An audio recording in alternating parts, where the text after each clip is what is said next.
Hi, y'all. Healing begins when you stop trying to kill the behavior and start confronting the pain inside you that you've been trying to protect your entire life. That's training your body to feel instead of control through your thoughts. That's reparenting that wounded child inside that still believes it's not unconditional love.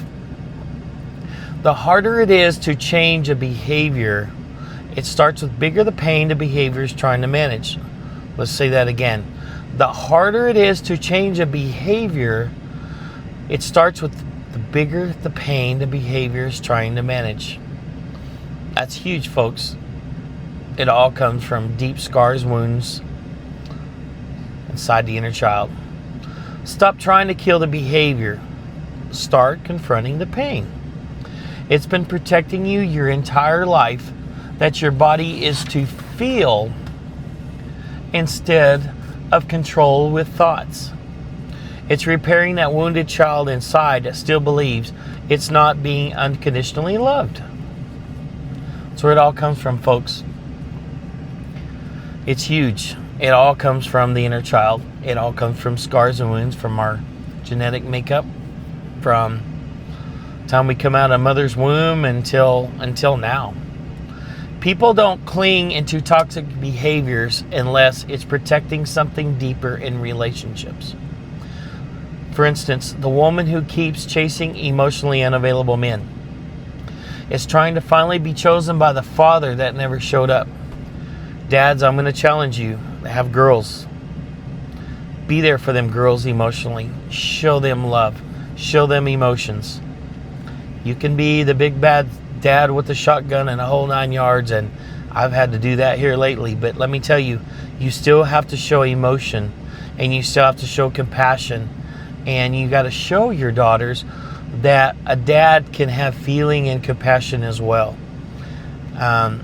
It's important.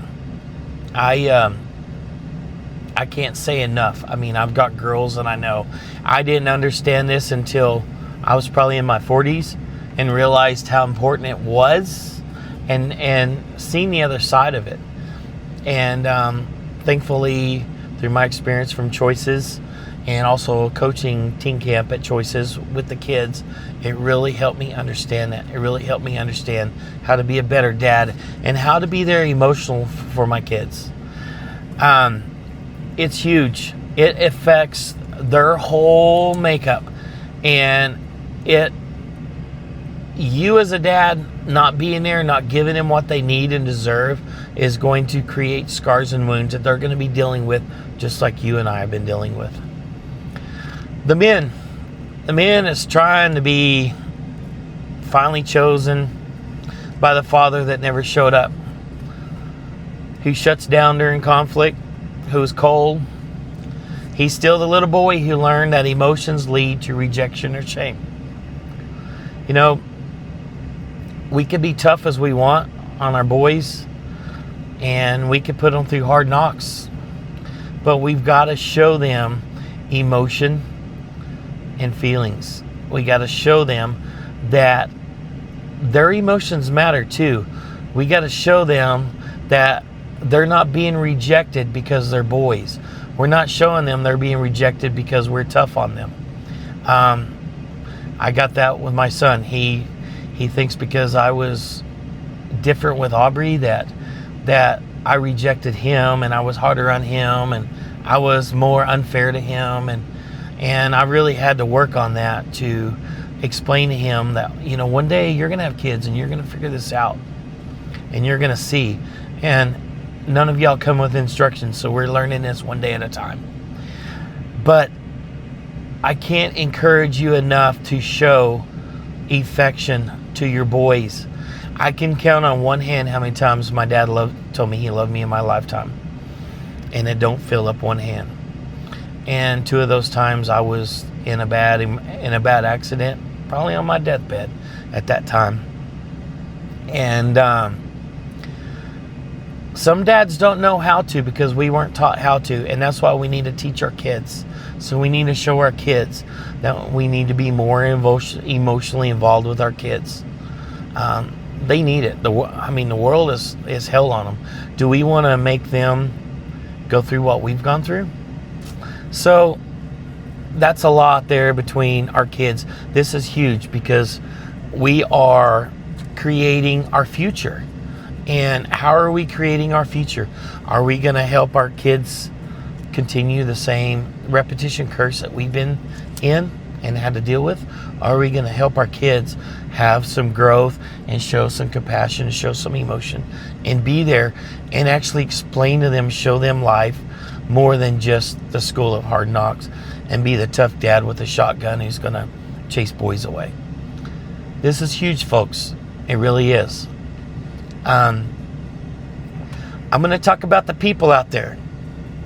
The people who can't stop drinking, can't stop smoking, can't stop doing drugs, can't stop porn addiction, the whole 9 yards on addictions. There's a smorgasbord of addictions. The world is full of it. You're not suffering from a lack of discipline because you are keeping those addictions going by discipline. Think of that. You're keeping your addictions going by discipline. You know how you want to help fight those addictions? You're suffering from a nervous system trying to numb the grief, the pain, the shame, and the loneliness that feel too heavy to sit with. It all goes back to the scars and wounds. It all goes back to the inner child. The things that happen, the things with this, those are coping mechanisms. That's all it is. It's coping mechanisms. And until you find a way to deal with the underlying pain, scars, and wounds, you're going to struggle with those addictions.